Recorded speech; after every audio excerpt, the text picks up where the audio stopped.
صلوا على حبيبكم صلى الله عليه وسلم وأكثروا من الصلاة عليه، ستشفع لكم صلاتكم يوم القيامة عند ربكم، وستكون لكم سببا في نجاتكم في الدنيا وفي الآخرة، ستتفرج بها الهموم وتغفر بها الذنوب وتقضى بها الديون. وصلى الله على محمد.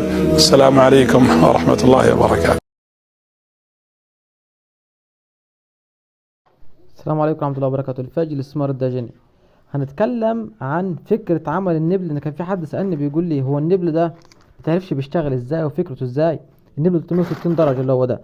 بص يا باشا، النبل عبارة عن ايه؟ النبل عبارة عن جسم بلاستيك من بره زي كده، تمام؟ اهو ادي اللي هو الجسم البلاستيك اللي من بره، طالع منه حاجة من هنا اسمها بنز صغير، وهنا حاجة اسمها بنز كبير في الحتة دي، تمام؟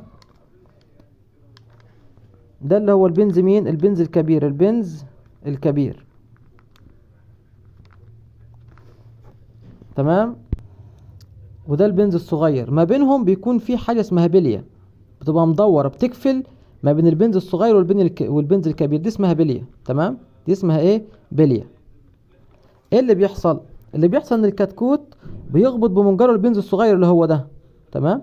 فبيحرك البلية من مكانها، فبتنزل ميه مثلا من الجنب اليمين او الجنب الشمال. بمجرد ما الكتكوت يسيب البنز الصغير، البنز بيثبت مكانه، فبالتالي البلية بترجع تستقر في التجويف بتاعها، التجويف اللي هو ده مثلا، فبالتالي ايه؟ البلية قفلت التجويف بتاعها، فبالتالي مش هينزل ميه، تمام؟ يبقى تاني، النبل عبارة عن فكرة، النبل عبارة عن 4 قطع، تمام؟ بنز كبير وبنز صغير وبلية وحاجة تانية اسمها الطربوش اللي قافلة على البلية ما بينها وما بين البنز الصغير. ده النبل. حلو، ده النبل. البتاع البلاستيك الأحمر ده، أو وليكن لو النبل لونه أصفر، البلاستيك ده اللي من بره ده هو ده جسم النبل، تمام؟ شايفين النبل ده الصغير ده اللي بيخبط الكتكوت بمنجاره، ده اسمه بنز صغير، تمام؟ وده اسمه ايه؟ اسمه بنز كبير، اللي هو ده اسمه بنز كبير. وده الطربوش، الدايره دي ما بينهم حاجه اسمها بليه، تمام؟ احنا هنفك مع بعض ونشوفه دلوقتي. ده شكل النبلايه كده بعد ما احنا ايه؟ بعد ما احنا هنفك او بعد ما احنا فكناها، تمام؟ طبعا ايه ده المنظر بالظبط. ده البنز ده البنز الكبير، ودي البليه اهو اللي بتخش هنا، تمام؟ دي البليه. وبعد كده في البنز الصغير والطربوش، تمام؟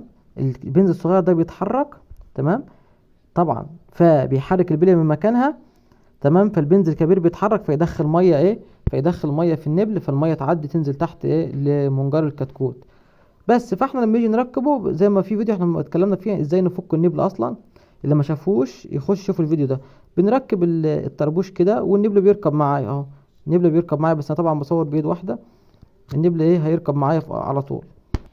ناخد بالنا من حاجه دلوقتي، انا مركب البنز الكبير ومركب البليه. لو جينا ننفخ في النبل من هنا مثلا في الفتحه دي ببقنا مثلا، لو جينا ننفخ في النبل هنا مش هيجيب هواء. ليه؟ لان البليه مستقره مكانها. لكن لو جيت تنفخ وحركت البنز الكبير تلاقي البليه تبدا تجيب هواء. ده دليل ان انت لما البنز الكبير بيتخبط بيدخل ميه. ده منظر النبل بعد ما ركبنا الطربوش، لكن احنا هنضغط عليه اكتر بحيث الطربوش يقفل على النبل بقدر الامكان. وفي فيديو احنا اتكلمنا فيه عن الكلام ده. طبعا ما تنسوش تشتركوا في قناتنا، احنا ان شاء الله بنحاول نرد بيها على استفساراتكم، وبنحاول نبسط بيها المعلومه. الفاجي الاستثمار الداجني.